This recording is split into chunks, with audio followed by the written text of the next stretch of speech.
Ladies and gentlemen, one of the most awaited or just anticipated characters, like since Yoon happened, I've been waiting for this one for a while. And as with all the other mythics, I'm going to cover her to the best of my ability in terms of giving you guys a fair take of our brand new Astra Res Mythic. Enjoy.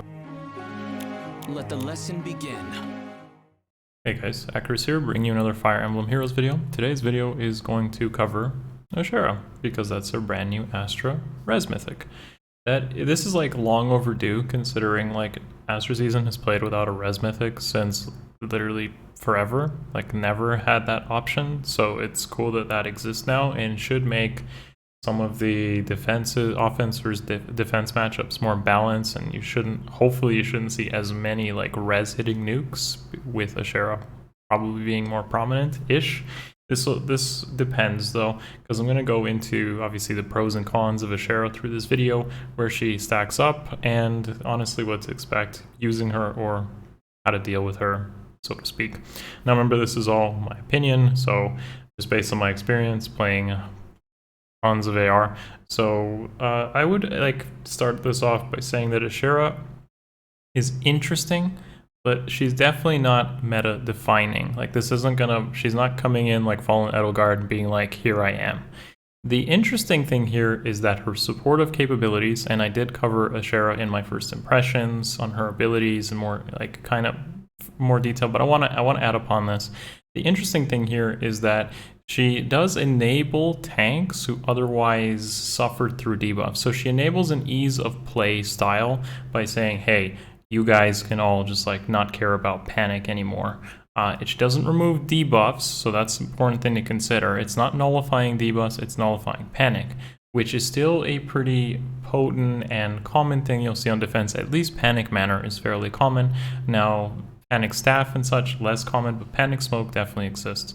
So I want to say that she enables a lot of tanks who otherwise would kind of hate panic a lot to be more common. That's a cool thing about Ashera, and that's definitely what will keep her viable long term beyond just like a stat or combat bot. Her stat spread is somewhat surprising. I was expecting more defensive bulk and even more attack, but instead she's weighted heavily into speed and res, and having a speed and defense super boon. So I definitely had to tailor my builds a little bit more to suit that sort of stat spread. It's not actually that good in my opinion. Like it's interesting, but it's definitely not ideal for a mythic in general. Like I don't feel having low bulk is a good thing, because these type of units get sniped, and if more defensive, like physical defensive meta exists, she will suffer for that, where she likely could get sniped by like bow units or dagger units on defense and such, and that's a big liability for defense mythic. However, she does have some super great potential in her nuking power, and likely great cleanup potential, although that is competing with Regan, which of course we'll talk about through the video. Now her skills here are attack res ideal, low speed res, and orders restraint. That's actually okay for a base kit if you're planning to basically clean up or throw her into some combat here and there at the end of a fight, and just keep her supportive capabilities of orders restraint, which is where you'll get a lot of mileage out of her. But honestly, you should adapt it a little bit to make her more supportive or potentially fill a role, which is, again, what I'll cover here in a second. So the first thing I'd recommend is, if you're just going to use kind of her base kit and use her like to smite your friends in, but keeping her like cleanup potential, then you just keep low speed res, throw like a Swift Sparrow seal on her, and with that you'll just kill things. One little interesting thing about low speed res and Swift Sparrow and her high speed in general is being able to deal with like speed meta, so units who use speed damage reduction. She actually counterplays this fairly well, and if you run into like things on defense that have like a speed check for damage reduction, Ashera does pretty well into nuking those things. A lot of them might have like lower res compared to defense, so like Regan might not be able to deal with it as well as Ashera does. That's good flexibility, but again, a little bit of role overlap with Regan in this regard, because Regan can do a pretty solid job of dealing with those type of enemies too. especially since Regan also technically can hit res if she has her special charged. So again, not super excited about that. Also consider that most people might already have Astra Mythics merged up, so you might not see Ashera that often. I put her here as a +4 because honestly, between Regan, Naga, Altina, and Plumeria now all existing, it's going to be hard to like fit her into a comp without extensive merges. So I guess like the current banner, if you're like a Corrin or Claude user and you're getting merges through that and Ashera, then that's pretty good. But again, she has a little bit of role overlap, and the big value she has here is definitely providing attack res buffs to her friends and herself potentially, and that null panic effect, which is definitely unique and should enable a lot of tanks to shine a bit more into playing into panic meta, which again isn't that common, but it's just something to think about. Now, where you can get some good value out of her is a lot of teams might use stuff like Fallen Edelgard or Brave Hector, or just some super crazy tank at the end that you might have trouble killing, and usually those are physical tanks. So Windsweep and B-Slot is a pretty okay option there, just if you don't have, like let's say you're using a tank comp and your tank can't deal with a Fallen Edelgard at the end, Ashera or Regan, for example, then Ashera does a pretty solid job with B-Skill and Windsweep to let you take free shots at those units and then get out. Remember that like Regan technically could also use Windsweep, but the difference, of course, is that because Regan only has Canto from the first 4 turns, trying to end the game where she doesn't have Canto with that is potentially harder here. And being ranged on Ashera gives you some better options in getting out because Canto doesn't last after turn 4. So that is an okay consideration if you feel like you're struggling to clean up at the end of a game. And that's probably like one of her best roles, but you know, you could just consider the threat, like the meta threats, and make sure you have ways to deal with that that doesn't involve your mythic, which would be Ashera. Like you could give her like an attack res link or something and that could still be really good for getting buffs in and out of there.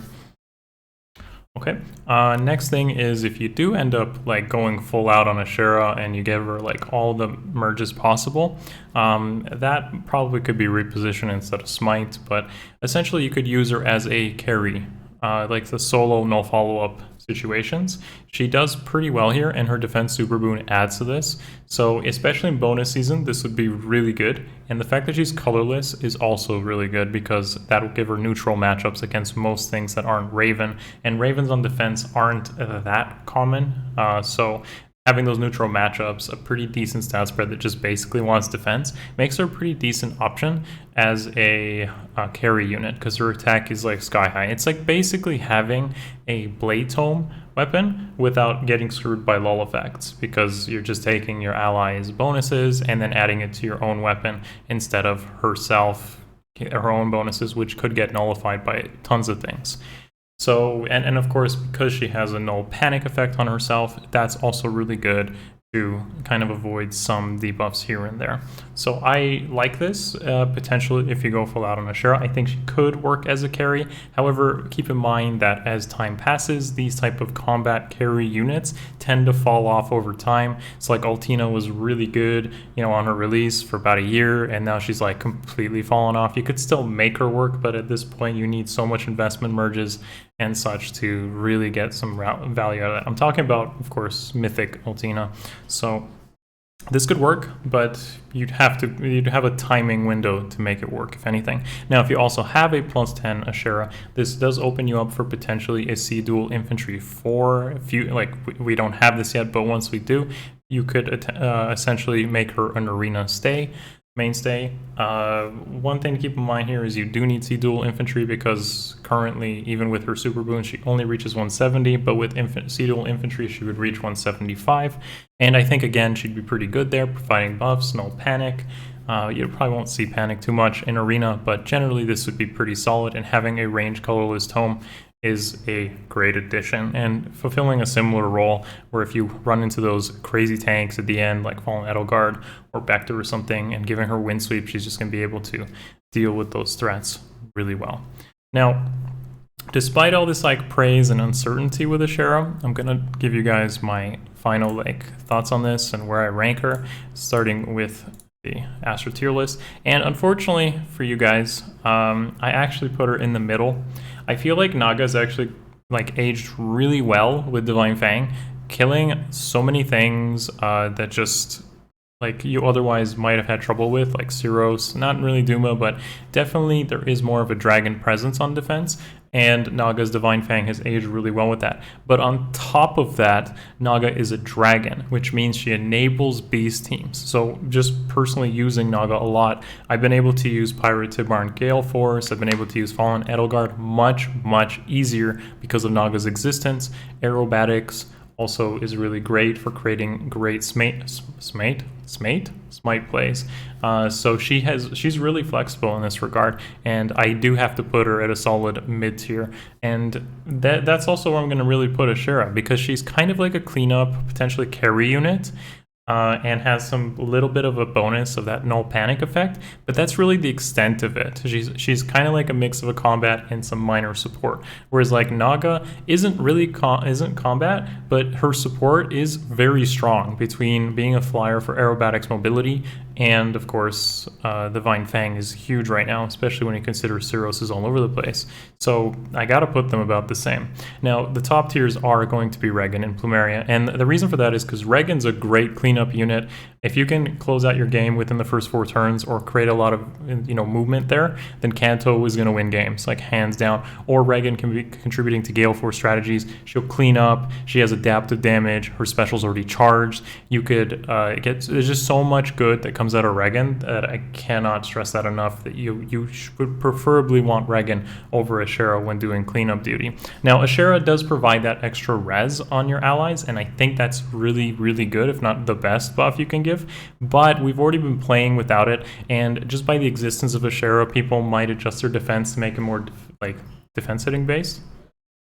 Now also there is something else that is very important to consider comparing all the Astra Mythics and how they rank, and that's obviously how they play into the Anima Mythics. Someone like Plumeria being a dancer doesn't really have to worry about that, and the other ones are kind of like more viable or less viable as a result of certain Anima Mythics existing. For example, Naga's really good because of Divine Fang, while Altina not really doing much against most matchups against the Anima Mythics, which I'll show you in just a moment to kind of give you guys perspective. Right? So if you look at Ashera here, she doesn't really, she doesn't resoundingly win against all of them. And this is because she has a good dependency on Divine Fang, or a good, questionable whether that's good, but to basically beat Syros, she would need Divine Fang, I would assume, to actually one-shot her, because Syros has a really good reference weapon and a really high res stat, and potentially could have more res than Ashera, which gives her some Dragon Wall value. And if those cases are there, then one-shotting Syros may not happen for Ashera, and therefore Divine Fang's dependency is really important. Now, Regan can actually just break through the red versus blue scenario even with 40% Dragon Wall because of Divine Fang. Ashera would just need to secure the kill in this case.